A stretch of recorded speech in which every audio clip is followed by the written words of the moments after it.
عايزة أقولك على حاجة ممكن ناس كتير تختلف معايا فيها. الجواز كله تنازلات، بس المشكلة إن في ناس بتتنازل عن حاجات لو اتنازلت عنها بتخسر نفسها، وفي ناس تانية بتصر على حاجات تافهة جدا وتقول أنا مش هتنازل. طيب مين الصح؟ الحقيقة إن الشطارة مش إنك ما تتنازليش، الشطارة إنك تعرفي تتنازلي عن إيه وإمتى وليه، لأن في حاجات في الجواز لو اتنازلتي عنها العلاقة ممكن تنجح أكتر، وحاجات تانية يا بنات لو اتنازلتي عنها انتي اللي هتدفعي التمن بعدين. اول حاجة، حاجات ما تتنزليش عنها ابدا زي الاحترام.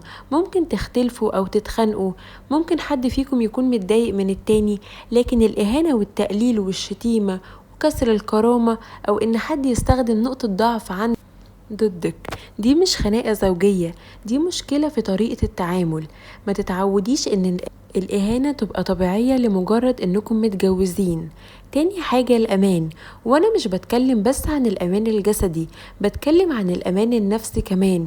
انك تقدري تتكلمي من غير ما تبقي خايفة، تقدري تعبري عن رأيك، تقدري تقولي أنا زعلانة، وتقدري تكوني نفسك من غير ما تفضلي طول الوقت خايفة من رد فعله. الجواز المفروض يكون مكان أمان، مش مكان تمثلي فيه طول الوقت. تالت نقطة، حدودك. مش معنى انك اتجوزتي ان حياتك بقيت ملك شخص تاني. طبعا في مسؤوليات مشتركة وقرارات مشتركة وحياة عامة، لكن برضو لازم يبقى ليكي شخصيتك واهتماماتك ومساحتك واحيانا وقتك الخاص. الحب مش معناه ان شخصيتك تختفي، ركزي كويس، الحب مش معناه ان شخصيتك تختفي.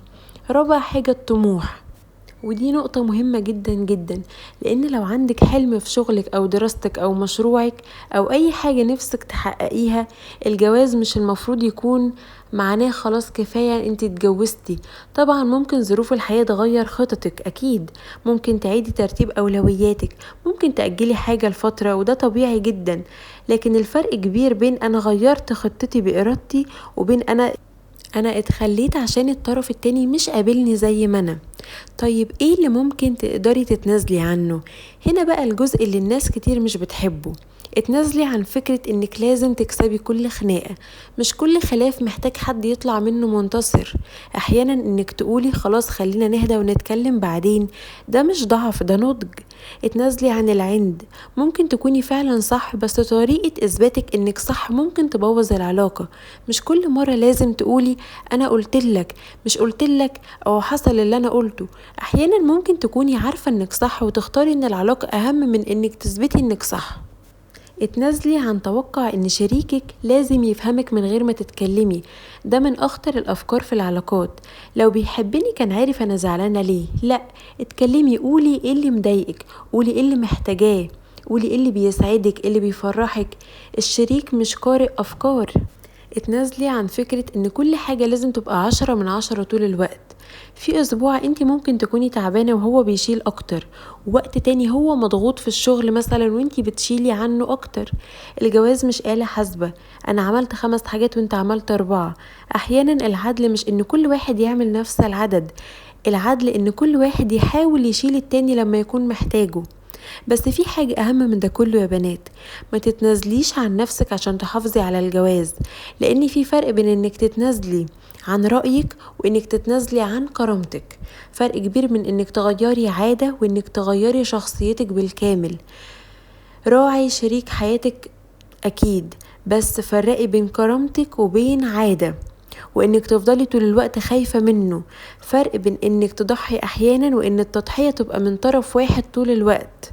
وعايزة أقولك حاجة أخيرة، مش كل حاجة بتحبيها لازم تفضلي متمسكة بيها، ومش كل حاجة بتضايقك لازم تحاربي عليها.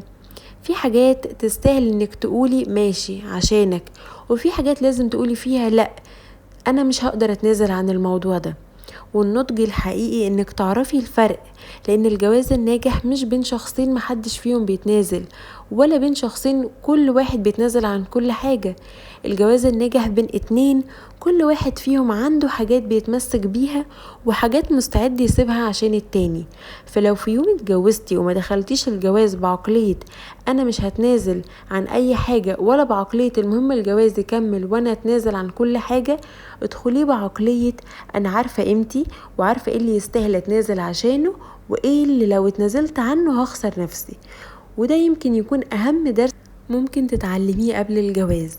ولو وصلتي لغاية هنا قوليلي لو الفيديو عجبك في الكومنتس، وما تنسيش تشتركي في القناة وتفعلي زر الجرس. وثانك يو فور واتشنج.